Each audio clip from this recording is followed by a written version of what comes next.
महाराज जी कि मतलब अदृश्य पर विश्वास और अंधविश्वास में पड़ने के बीच की रेखा क्या है? हाँ, अंधविश्वास एक अलग चीज होती है कि जैसे हमें कुछ ज्ञान नहीं और हमने गुरु की बात पकड़ ली, कोई बुद्धि नहीं लगाई और हम निकल गए।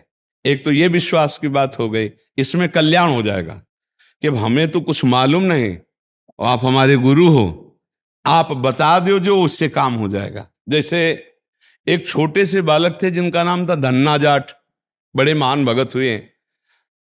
उनको परिवार की मां ले गई कथा सुनाने, तो कथा में कह रहे थे बिना भगवान का भोग लगाए जो खाता है वो पाप खाता है, भगवान की सेवा करनी चाहिए। तो घर में आए, अपनी माँ से कहा, 8-10 वर्ष के होंगे, कि हमारे घर में तो भगवान है नहीं, वो भगवान का भोग नहीं लगता, पाप खाया जाएगा, अब कैसे होगा। तो कथा का आखिरी दिन था, तो पंडित जी के पास गए, कहा कथा आपने सुनाया कि बिना भगवान का भोग लगाए नहीं खाना चाहिए, भगवान हमारे यहाँ तो भगवान है नहीं, तो आप भगवान दे दो। तो उन्होंने देखा कि बच्चा है, तो उन्होंने कहा देखो कथा समाप्त होगी तब भगवान दे देंगे। अब वो दूसरे दिन जब जाने लगे तो उनके पीछे चले, भगवान दे दो गुरुजी आप कह रहे थे। तो अब उन्होंने सोचा लड़का है, इसको ठाकुर जी तो दे नहीं सकते, तो भांग खाते थे, तो भांग का बट्टा ऊपर का, कहा ये भगवान है ले लो। पूरी कथा बड़ी, तो उनका कैसे सेवा करेंगे, तो बोले नहा के नहा देना और पवा के पा लेना, बस इतनी सेवा है। और वो इतने खुशी हो, देखो विश्वास है क्या, भांग का बट्टा, इतने खुशी हो गए कि मुझे ठाकुर जी मिल गए, मुझे भगवान मिल गए। घर में गए, नहाया और ठाकुर जी को ना, वही मतलब भांग के बट्टा को ना, और बाजरे की रोटी, गरीब आदमी सामने रखा, पाओ प्रभु। और वहां प्रभु कहाँ, एक दिन हो गया, तो उन्होंने सोचा हमारे पास कुछ है नहीं, लगता पंडित जी के पास खीर पुआ सब सामग्री थी तो ठाकुर जी पाते, वो बिल्कुल ठाकुर जी मान रहे हैं। दूसरा दिन हुआ फिर वही बाजरा, तीसरा दिन हुआ फिर वही बाजरे की रोटी।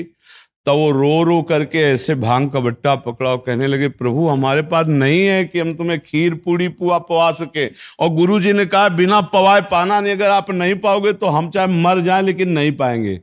उसी समय श्री कृष्ण प्रकट हो गए, क्योंकि भगवान तो सर्वत्र है ना।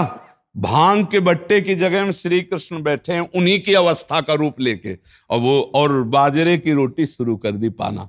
तो बोले देखो तुम कितने निर्दयी हो, 3 दिन से तो हमें भूख लगी है और हमारे घर में ज्यादा कुछ है नहीं, 1-2 रोटी माँ बना पाते, गरीब आदमी, पूरी रोटी तुम नहीं पाओगे, आधी हमें दो आधी तुम पाओ। भगवान ने, और फिर जो लीला का विस्तार हुआ कि धन्ना सेठ हो गए, अपार वैभव उनके। ये है विश्वास, गुरु के वचनों पर बिल्कुल बुद्धि न चलाकर विश्वास।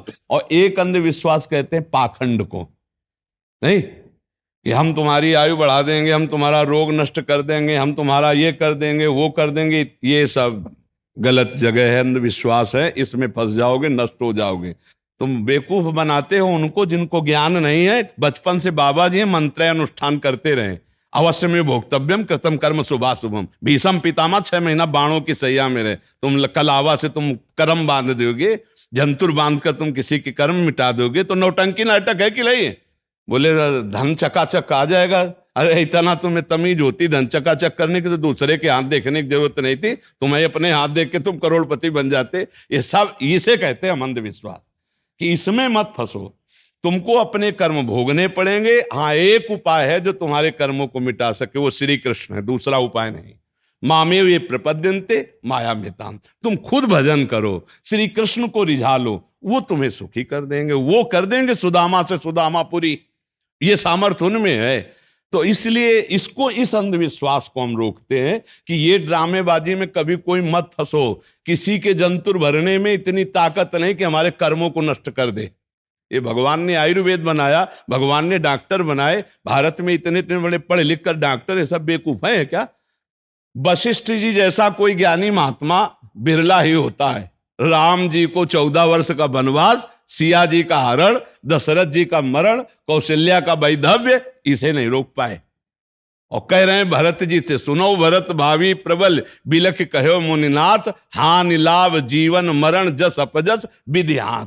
हमारे भारतवासी ऐसे अंधविश्वासी हैं, इसमें लगे। इस बात को हम अंधविश्वास का खंडन करते हैं। अंधविश्वास को अगर मानो तो गुरु के वचन मान लो। बोले राधा जपो, कृष्ण जपो।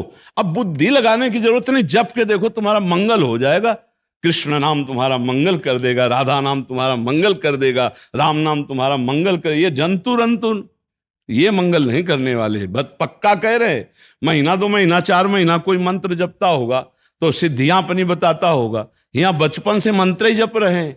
हमारे ब्रज में एक से एक सिद्ध हुए, बताओ कौन जंतुर बांधने वाला हुआ? एक से एक सिद्ध हुए, एक से एक सिद्ध हुए कि जिनके पीछे भगवान डोलते हैं, लेकिन अगर 2 थप्पड़ मार दिए तो बोले कुछ नहीं, ऐसे ही सह के रह गए।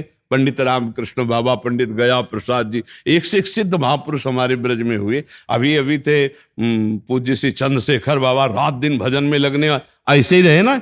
ये है सिद्धि, जिनके साथ श्री कृष्ण खेल रहे, जो चिल्ला चिल्ला कर श्री कृष्ण के प्रेम में रो रहे हैं, वो ऐसे ऐसे ये है सिद्ध महापुरुष।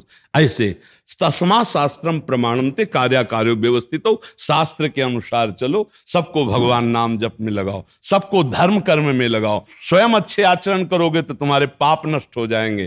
तुम करो पाप और सोचो कि कोई जंतुर बांध दे हम ठीक हो जाए, तो भाई ऐसा सृष्टि में कोई जंतुर नहीं पैदा हुआ कि तुम्हारे पाप कर्म को नष्ट कर दे। वो है नाम संकीर्तनम यस्य सर्व पाप प्रणाशनम। भगवान कृष्ण का नाम संकीर्तन, राधा नाम, राम नाम, इन नाम के कीर्तन से मंगल हो। समझ पा रही सखी जी?